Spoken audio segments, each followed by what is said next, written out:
बहुत बहुत स्वागत बा आप सबके हमरे ब्लॉग भोजपुरिया में। ये हमार घर है, पीछे देख सकत आटी। एकर शोभा बहुत खराब हो गईल बा। आगे गोईठा रखल बा जौने से शोभा काफी खराब बा घर के। कैसन लगता घर, अच्छा लगी तो बता देबे कमेंट करके। ये एक तो पीछे हमारे अनार के पेड़ बा और बाइक और साइकिल और पीछे मनी प्लांट बा, काफी बड़ा पौधा बा। ये पीछे जौन बा आम के पेड़ बा और उससे पीछे एक अमरूद के पेड़ बा और ऊपर सटला एक आम के पेड़ बा। हम भोजपुरी में ब्लॉग बनावत ताकि ये लोग भोजपुरी सीख सकें। जे दूर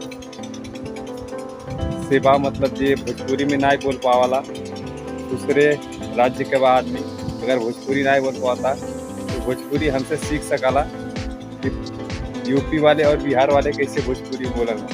ये करे वजह से हम भोजपुरी में अपन ब्लॉग बनावत हैं ताकि लोग भोजपुरी में सुने और देखें और भोजपुरी में कैसे बात की जाला। आइए चला आप दिखाओ ताकि अपन घारी जैमें गाय भैंस साइकिल मोटरसाइकिल रखल जाला।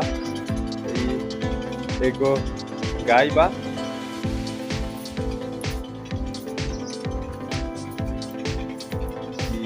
गाय बा और बछिया बा। ये दोठी बाटी हमारे पास और ये हमार घारी है। वहाँ मशीन बा,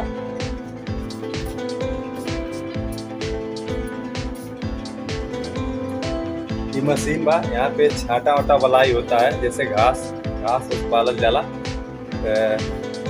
ओकरे खातिर मशीन रखल बा। घास पालने में थोड़ा आसानी रहे और हमें हम सूत भी जाली कबो कबो।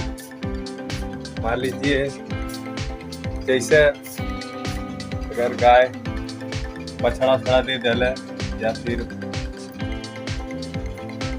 कोनो प्रॉब्लम बा तो यहाँ हम खटिया बिछा के सूत जाइला।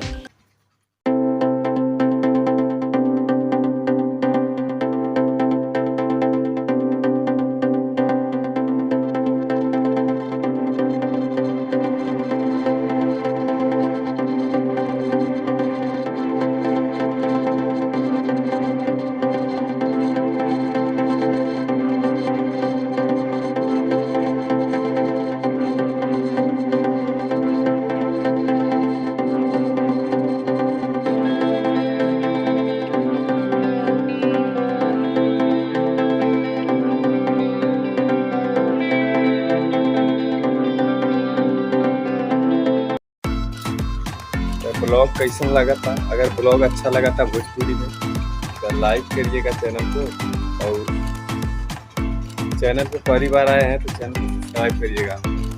अब भोजपुरी सीखिए हमसे। बाय, फिर मिला हम आपसे अगले वीडियो में। तब तक के लिए नमस्कार, बाय।